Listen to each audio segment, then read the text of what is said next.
Hello അപ്പം എന്ന് വന്നിരിക്കുന്നത് 8 സിനിമകളുടെ Kerala box office collection update സംസാരിക്കാനായിട്ടാണ്. അതിന് പക്ഷേ എല്ലാവരും കാണുന്നവർ സബ്സ്ക്രൈബ് ചെയ്യുക. Stock studio Suresh channel. ഇതിൽ മലയാള സിനിമയുണ്ട്, തമിഴ് സിനിമയുണ്ട്, തെലുങ്ക് സിനിമയുണ്ട്, ഇംഗ്ലീഷ് സിനിമയുണ്ട്. എന്തായാലും നമുക്ക് ആ ഒരു കളക്ഷൻ അപ്ഡേറ്റിൽ തന്നെ പോകാം. നമുക്ക് അതിന് പക്ഷേ എല്ലാവരും കാണുന്നവരാണെങ്കിൽ സബ്സ്ക്രൈബ് ചെയ്യുക. Stock studio Suresh channel. ആദ്യ കളക്ഷൻ അപ്ഡേറ്റ് നമ്മുടെ പ്രിൻസ് ആൻഡ് ഫാമിലി എന്ന് പറഞ്ഞ ദിലീപേട്ടന്റെ സിനിമയാണ്. സിനിമ തിയേറ്റർ റിലീസിന് വന്നത് 2 ദിവസം മുമ്പാണ്. സിനിമ 2 ദിവസത്തെ കേരള ബോക്സ് ഓഫീസ് നോക്കുകയാണെങ്കിൽ ഓൾമോസ്റ്റ് 2 കോടിയാണ് കാണാൻ സാധിക്കുന്നത്. സിനിമയ്ക്ക് ഒരു നല്ലൊരു റെസ്പോൺസ് കാണാൻ സാധിക്കുന്നുണ്ട് ആവറേജ് ആയിട്ട്. രണ്ടാമത്തെ സിനിമ നോക്കുകയാണെങ്കിൽ പടക്കളം എന്ന് പറഞ്ഞ സുരാജ് വെഞ്ഞാറൻ മോഡ് അതുപോലെ തന്നെ ഷറഫുദ്ദീൻ അഭിനയിച്ച സിനിമയാണ്. സിനിമേന്റെ ഒരു ഫാന്റസി സിനിമയാണെന്ന് നിൽക്കാൻ സാധിക്കുന്നത്. 3 ദിവസം കൊണ്ട് കേരള ബോക്സ് ഓഫീസിന് മാത്രം സിനിമ 1,27,00,000 നേടിയെടുത്തിരിക്കുന്നത്. 3 ദിവസം കൊണ്ട് സിനിമയ്ക്ക് നല്ല റെസ്പോൺസ് കാണാൻ സാധിക്കുന്നുണ്ട് ഈ ഒരു ഫാന്റസി സിനിമയ്ക്ക്. മറ്റൊരു സിനിമയാണ് ആസിഫ് അലീന് സർക്കിട്ട് എന്ന് പറഞ്ഞ സിനിമയ്ക്ക്. സിനിമ ഇപ്പോഴും 1 കോടി തികച്ചിട്ടില്ല. നിലവിലെ ഓൾമോസ്റ്റ് 89,00,000 കാണാൻ സാധിക്കുന്നത് സർക്കിട്ട് എന്ന് പറഞ്ഞ ആസിഫ് അലി സിനിമയ്ക്ക്. ഒരു ഫീൽ ഹുഡ് ഇമോഷണൽ ഡ്രാമ സിനിമയും കൂടിയാണ് നമ്മുടെ സർക്കിട്ട് എന്ന് പറഞ്ഞ സിനിമ. എന്തായാലും എത്രയും വേഗത്തിൽ കേരള ബോക്സ് ഓഫീസിൽ മാത്രം 1 കോടി സിനിമ നേടിയെടുക്കട്ടെ.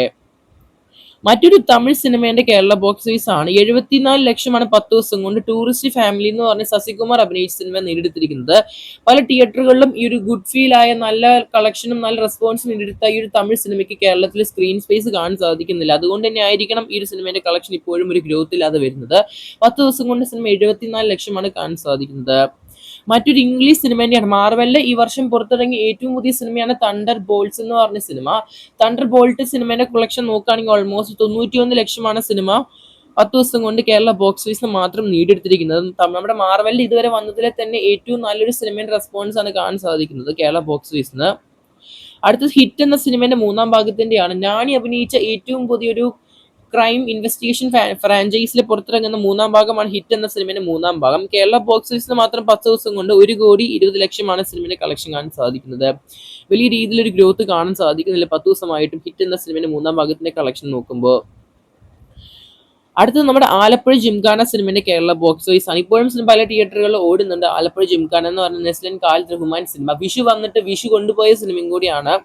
നമ്മുടെ ആലപ്പുഴ ജിംഖാനന്റെ കളക്ഷൻ പരിശോധിക്കുകയാണെങ്കിൽ സിനിമേന്റെ 31 ദിവസം, ഒരു മാസത്തെ കളക്ഷൻ എന്ന് വേണമെങ്കിൽ പറയാൻ സാധിക്കും. 31 ദിവസം 38.35 സിനിമ കേരള ബോക്സ് ഓഫീസ് നിലവിൽ നേടിയെടുത്തിരിക്കുന്നത്.